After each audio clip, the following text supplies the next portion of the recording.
দেখা যাক আজকে এঞ্জেল তোমাদেরকে কি মেসেজ দিচ্ছে।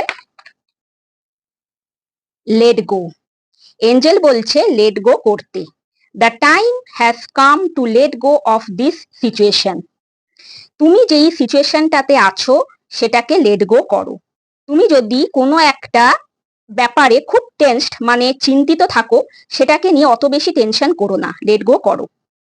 আর একটা জিনিস কি হতে পারে, তুমি হয়তো কোনো একটা জিনিসকে ম্যানিফেস্ট করছো, সেটাকে নিয়ে বেশি ব্যস্ত হবে না, মানে বেশি ব্যস্ত হইও না সেটাকে নিয়ে। মানে তোমার মনের উইশটা কবে ফুলফিল হবে সেটাকে নিয়ে অত টেনসড হইও না, ঠিক আছে? ম্যানিফেস্ট করো, তারপর ইউনিভার্সের ওপর বিলিফ রাখো যে তোমার উইশটা আজ নয়তো কাল ফুলফিল হবেই। তাহলে আজকে এটাই ছিল আমার রিডিং। আমার রিডিংটা ভালো লেগে থাকলে আমাকে ফলো করো, সাবস্ক্রাইব করো, আর সবাই খুব ভালো থেকো।